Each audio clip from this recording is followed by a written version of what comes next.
Your heart suddenly hits 180 beats a minute. You're dizzy, terrified, but the ER doctor doesn't reach for drugs first. They use a technique your own body already knows. I'll show you exactly what it is and how to do it yourself. I'm Dr. Franklin, and if this has ever happened to you or someone you love, I need you to stay with me for the next few minutes. Because most people who experience a sudden racing heart do the same thing. They sit there, they grab their chest, and they wait, hoping it stops on its own, and often it does, but sometimes it doesn't. And in those moments, you need to know what to do. Here is something your doctor may not have told you. Episodes of a rapid, irregular heartbeat, the kind that sends people rushing to the ER, are more common after 60 than most people realize. And the ER protocol for this specific rhythm problem is one of the most elegant and effective in all of medicine. Before I explain anything else, drop a comment right now. Tell me your age and your state. Just 2 words. 67, Florida. That's all. I read every single one, and your answer helps me know exactly who I'm talking to. And if you've never subscribed to this channel, please do it right now. Every week I post one video that gives you real, plain English medical information you can actually use. No confusing terms, no scare tactics, just what your doctor would tell you at the kitchen table if they had a full hour with you. The subscribe button is right there. Hit it. Let's keep going. Let's start with the most important thing. Most people think a racing heart means a heart attack. It usually doesn't. What I'm describing today is called SVT, supraventricular tachycardia. The name is intimidating. The condition itself, while scary, is almost always not immediately life-threatening in otherwise healthy people. And once you understand what's actually happening in your heart, it stops being terrifying. So let me explain. In the next 60 seconds, you're going to understand your heart's electrical system better than most people ever do. Think of your heart as a house with an electrical panel. Normally, one signal leaves the panel at the top of the house, travels down through every room in the right order, and your heart beats. One clean, organized beat every single time. Automatic, reliable. In SVT, that signal gets trapped in a loop. Imagine a short circuit in your home's wiring. Instead of the signal traveling down and stopping, it circles back, and it goes around and around, faster and faster, each loop triggering another beat before the last one has even finished. That's why your heart feels like it's hammering. Your normal resting heart rate, 60 to 100 beats per minute. In SVT, that rate jumps to 150, sometimes 200, sometimes up to 250. It starts suddenly. It often feels like someone flipped a switch. Now. That loop almost always passes through one specific point in your heart called the AV node. Think of it as the only bridge between the top half of your heart and the bottom half. Every electrical signal has to cross that bridge. And here's the key insight that drives the entire ER protocol. If you can slow down or block the AV node, even briefly, you break the loop. The racing stops. That's it. That is the entire logic of what doctors do in the ER. Everything, and I mean every single step, is built around that one idea. A woman I'll call Ruth, 68, retired, lives alone in Arizona, called me from the ER at 11 p.m. on a Tuesday. She'd been fine, sitting on her couch watching television when her heart suddenly hammered into overdrive. She described it as a hummingbird trapped in her chest. She grabbed her phone, called her daughter, and by the time the ambulance arrived, she'd been at 185 beats per minute for 22 minutes. When she got to the ER, the nurse didn't immediately hook her up to an IV. Instead, she handed Ruth a syringe with the tip removed and asked her to blow into it hard for 15 seconds.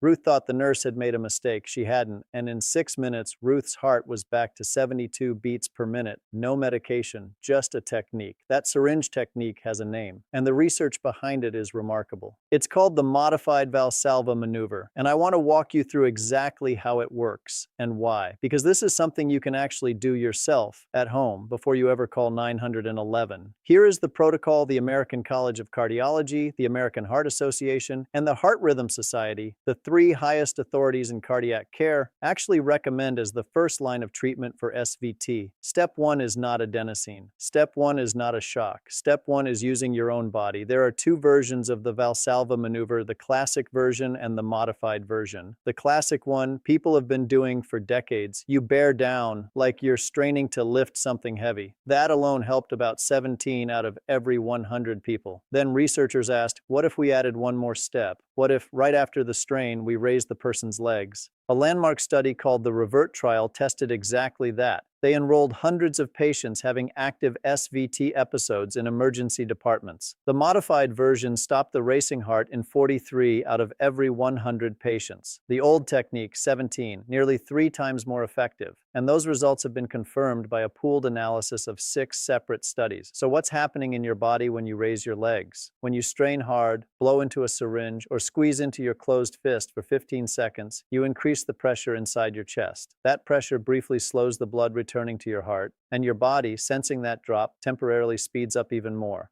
Then the moment you stop straining and lie flat and raise your legs, blood rushes back toward the heart. A surge. Your body senses the sudden change in blood pressure and fires a reflex. That reflex travels through the vagus nerve, which runs from your brain all the way down to your heart, and it hits the AV node like a brake pedal. The loop breaks, the racing stops. Now let me give you the exact steps. Write these down or save this video. Step 1. Sit upright at about a 45-degree angle like you're halfway between sitting and lying down. Blow hard into an empty syringe with the tip removed, or blow hard against your closed fist as if you're inflating a stiff balloon that won't budge. You should feel real strain. Keep going for a full 15 seconds. Don't stop at 10. Step 2.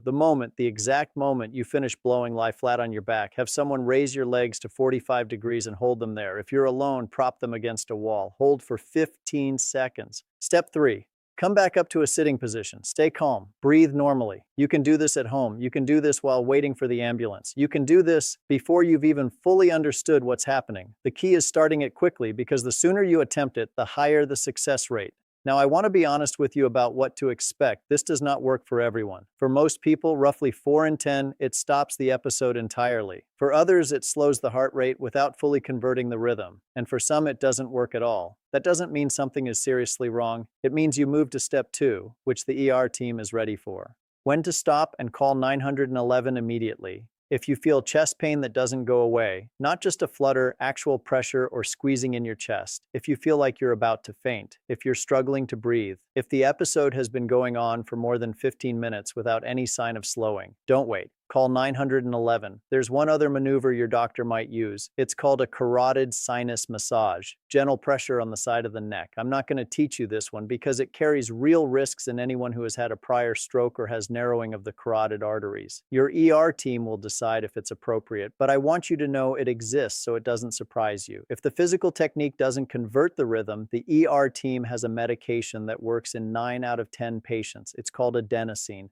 Adenosine is extraordinary because it does one very specific thing. It temporarily blocks the AV node, that bridge I told you about, and essentially presses a hard reset on the circuit, causing the racing heart. It's given as a fast push into a vein because it has a half-life of about 10 seconds in the bloodstream. It has to reach the heart before it breaks down. The success rate is roughly 90%. But before you get to the ER and receive adenosine, I need to warn you about what it feels like, because if nobody tells you, it is alarming. About 6 in 10 patients feel a sudden flush of heat through the body. About 1 in 10 feel a brief, uncomfortable tightening in the chest. And some, a smaller number, feel a fleeting sense of what can only be described as dread, like something terrible is about to happen.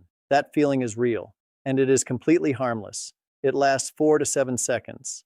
Then it's gone, because the drug itself is already gone from your bloodstream. What you feel next is your normal heartbeat returning, steady, regular, like someone flipped the switch back. If adenosine doesn't work, which is uncommon, the ER team can use longer-acting medications like diltiazem or verapamil, which calm the heart for a longer window. And if there's any sign that the heart rhythm is making you dangerously unstable, blood pressure dropping, loss of consciousness, doctors will use synchronized electrical cardioversion. That's the controlled, brief electrical reset you've probably seen on medical shows. It's done under sedation. You don't feel it. Quick pause right here. I want to know, has this ever happened to you? Drop one word in the comments. Yes, if you've had a racing heart episode. No, if this is new information for you. Or worried if someone you love has SVT. Just one word. I'll read them all. Before I close, I have to address something that comes up every single time I cover this topic. SVT and AFib, atrial fibrillation, are both fast heart rhythms, but they are completely different problems, and the treatment is completely different. Here's why.